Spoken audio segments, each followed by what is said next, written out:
Greetings and welcome to this presentation for Flourish workshops on making mistakes and the importance of responding well. When you learn how to do something the right way, you might think, wow, look at me, I really learned something here. In this case, learning becomes a moment of positive transformation, and this is what we want for our students. But unfortunately, it won't always go that way. Mistakes are bound to happen. And how do you yourself react when you make a mistake? Quite likely it depends on the context. You might laugh, you might shake it off, or you might feel so embarrassed that you never want to risk trying that thing again. Sometimes we feel ashamed that we didn't know better all along, even in a learning situation. It's easy to get turned off and learn to avoid similar situations that might cause you grief, and this is not what we want for workshop participants. In teaching a new skill, it's inevitable that your students will make mistakes. Helping them cope with error may well be more significant than what they are taught. It could very well make the difference with whether or not they continue in learning and developing a skill. This video is intended to help you prevent student mistakes, better understand and empathize with your students when they make mistakes, and finally, how to respond constructively when they do. There's a lot of positive potential in making mistakes. However, unfortunately, there's a lot of negative potential as well. How an instructor reacts to student mistakes might make the difference between a student wanting to carry on or give up. And how you respond to a mistake is an opportunity to boost confidence and develop resilience in students, rather than letting them walk away feeling incompetent. On one hand, there's feelings of success, enthusiasm, and pleasure from participating in a workshop. And on the other hand, there are feelings of failure, discouragement, and frustration. Feelings like, I can't do this, I don't ever want to do this again. You can perhaps think of a failure that left a lasting impression on you. Even childhood experiences can play a role many years later in your attitude toward approaching new things. In your own workshops, it'll be very helpful if you are able to anticipate the mistakes the students might make and learn the reasons behind mistakes. Anticipating mistakes enables you to come up with solutions in advance, or to teach to the mistake, teaching them what to avoid, being careful not to demonstrate the mistake because that too might have a lasting impression. One thing that you must be careful of course, and this carries through from our last lesson, there must of course be an emphasis on safety. And of course, if there's anything that you can anticipate your students will do wrong that will endanger themselves or others, then that is the first priority. Over time, you will learn the mistakes that students typically make, but at first, you are going to have to walk through your workshop, put yourself in the shoes of a new learner, and try to anticipate things through their eyes. Once you begin actually teaching workshops, you will find that students are able to come up with a new mistake every class. And when they do make a mistake, pay attention. Try to understand why it happened. What were they thinking? You can ask them questions, like not as in ridiculing them, but what were you thinking when this happened? And then fill in the gap. What is it that they needed to know in order to avoid that mistake? I learn from my students continuously, and I tell them that. And it's always good to gain further insight from your students. A recent example was a student went all the way to Fabricland to buy herself a pattern, and the next week she arrived, no pattern, and I said, oh, you couldn't find anything you liked? She said, no, there was just this one bin, and they were out of patterns, and I couldn't find anything in that bin. And at first I accepted that, but then a little while later I said, can you tell me again what happened? And anyway, it dawned on me that she basically had walked in, and for those of you who have never bought a pattern, there's a huge U-shape or square of filing cabinets full of patterns, and then on the counter are books you look through, you find what you like, you ask the person behind the counter, and they go to the filing cabinet and they get it out for you. Well, she didn't know any of that, and her mother was with her, so her mother didn't know any of that, and what they had seen was a bin of, it must have been patterns reduced in price, and they thought that was the extent of the patterns that were available. So I apologized. I said, I'm sorry, I did not give you enough information. And then I pulled out, I had a sample of one of the books that you would use. This is what you do, this is how it works. And, you know, I said, thank you for teaching me something new, because I'm more well equipped now, and sorry that you had to go through that. Sometimes you could think about the extraneous factors. We all make mistakes when we're tired or hungry or upset. And so, you know, little things like just having a dish of candies around, especially my younger students who come after school, they seem to slow down, feel tired, and need a snack. There's various ways that you can respond to mistakes well. As I mentioned, thanking them when they make a mistake. Thank you. I learn from my students all the time. That's what I like to say to them. And sometimes I apologize. I say, oh, I'm sorry, I didn't express that clearly, or I didn't make that clear enough. This way, when the mistake is yours, you can own it, and the student doesn't have to feel self-conscious about the mistake. I have generated many scripted responses over the years. And by scripted, I mean the reason for what I say is repeated time and time again. And so I have a pat response. But it doesn't mean that it's insincere. Rather, I've thought about the problem, the underlying issues, and a good thing to say to the students in response. So you will generate your own list of responses, and I will give a few of mine when we talk about perfectionism, because that seems to be one of the bigger issues that students have to deal with. One of the things I say, and I think it's funny, is, you know, you were not born knowing how to do this, and your mother was grateful you were not born with, let's say, knitting needles or sewing needles or pins and scissors. And so anyway, that's my little joke.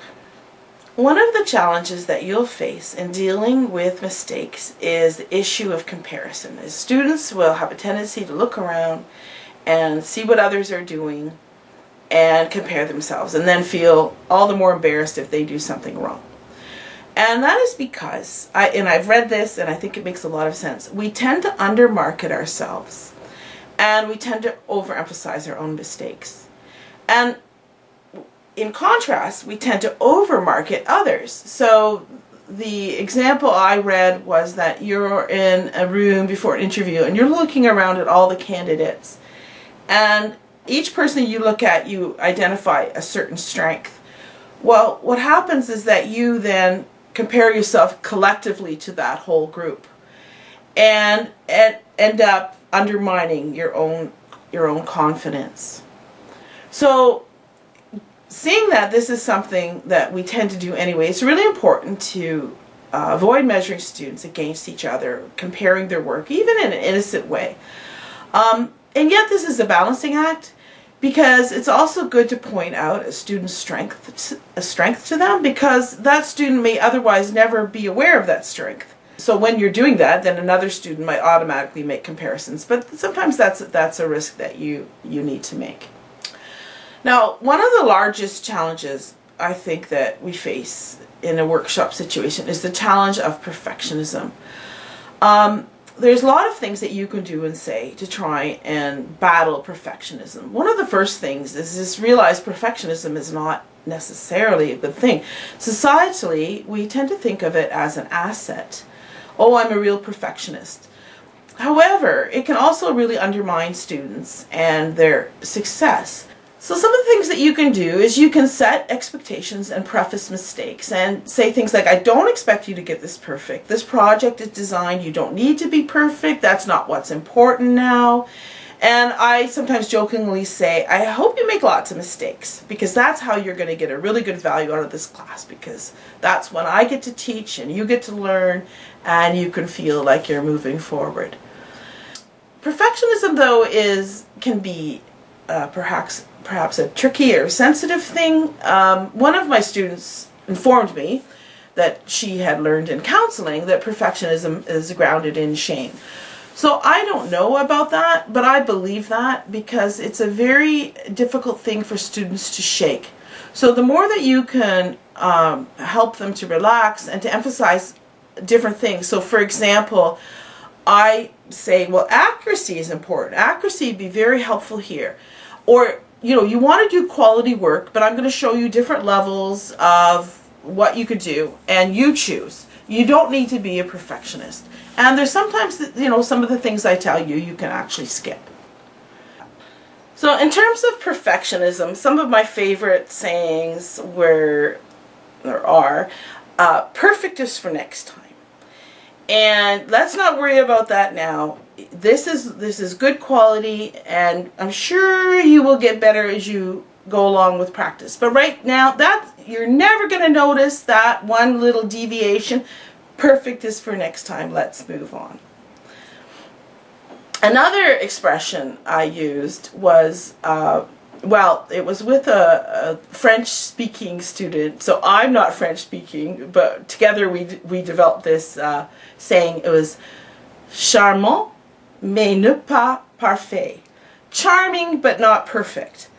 Because, there is a lot of truth to this. Once you learn to be perfect, at least in certain handcrafts, or artisan crafts, you sacrifice something. The charm gets lost. So myself, I made blankets for 20 years, and I got increasingly perfect and particular as I went on. And then one day I walked into a shop, and there was this blanket, and it was just a hodgepodge of, I make them out of old sweaters, so just a hodgepodge of pieces of sweaters thrown together. It was crooked, it was sloppy, but it was so charming. And it was something that, like, my blankets, no charm anymore. They're beautiful, I'm sorry to say they are, but I don't think I could ever return to that. And so then that's another thing that I point out to students. It's like losing your innocence. Once you lose it, you can't ever get it back. So mistakes and humor. If you don't think mistakes can be funny, then you really just need to Google Pinterest fails, and you will find a lot of people posting things. And I can think of my own Pinterest fails, particularly a rainbow cake that I once made, which was ridiculous. It was so crazily, so poorly made.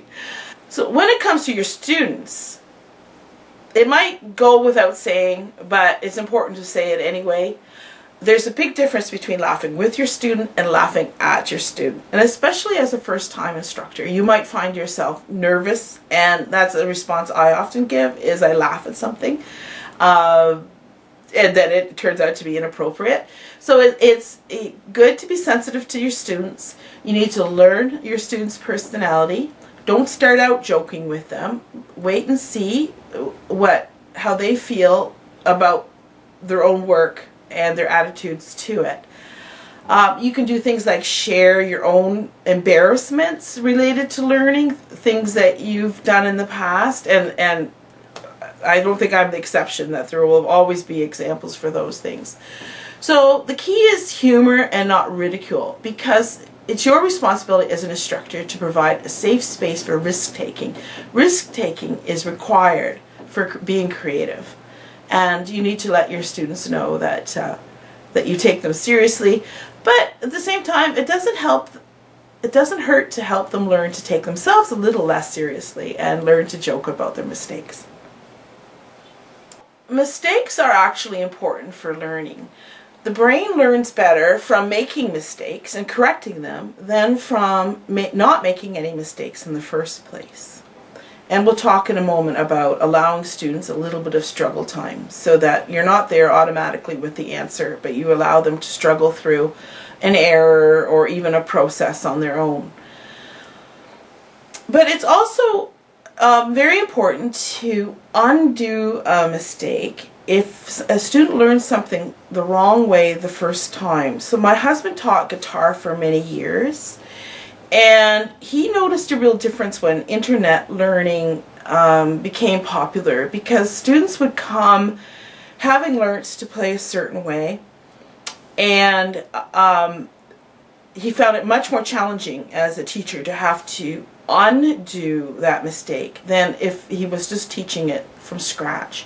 And I've had a student recently share with me that in a situation learning a different musical instrument, that the instructor was very focused on noticing a mistake, isolating it, and then having the student relearn it by practicing it, repeating it slowly until slowly it became more automatic.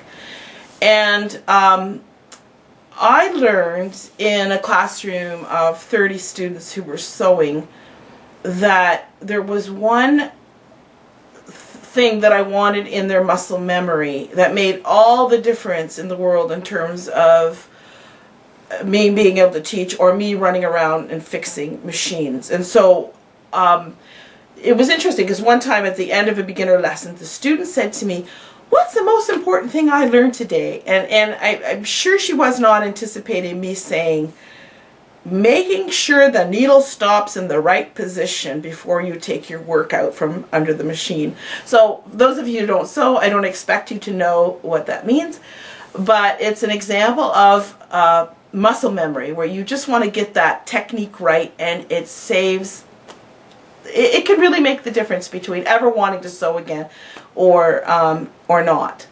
And it's also a safety issue because if it's not corrected, the machines jam and it can lead to all kinds of problems. So another thing that you consider about mistakes, the brain, and learning is that you're teaching problem solving. And it doesn't matter in some ways what you're teaching. You are you're teaching a transferable skill that they can quite likely use in another situation. And you're also teaching a good attitude. I, again, as a high school teacher, sometimes I enjoyed letting students panic when because they hadn't been listening and then they did something wrong. But then I also got the delight of coming to the rescue. And it was very rewarding for myself and the students to say, this can be fixed, and let's fix it and then move on. So that was always a good experience. And another thing to do, and this isn't only apply to mistakes, but if you can teach from the logic so that the student can understand why the mistake happened, why the method that you're teaching helps to prevent the mistake, and go from there, then that's very helpful to avoid in avoiding future error. So as I mentioned, there's something, I'm going to call it struggle time. And in questioning method, it's what you would call wait time. So when you ask a question, you don't just move on, or you could encourage students to think about the answer, or at any rate, you don't provide the answer right away. You give them time to process the information. So the same thing with teaching hands-on skills is be aware. Don't ignore them. And sometimes I say, I'm not ignoring you. I know you can figure this out, but it's better for you if you figure it out on your own. You know, so again, it's that balancing act. You don't want to let them struggle over much or make a dangerous mistake ever.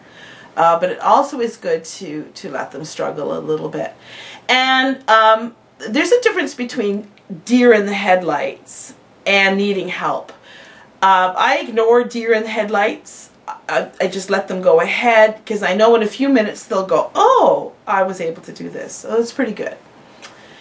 The goal is not to eliminate challenge and to remove any possibility for mistake. If there's challenge, there's going to be a sense of accomplishment and a deeper learning than when there's not. So I remember once a student who kind of generically lacked confidence, and I had a hard time. This is a high school setting.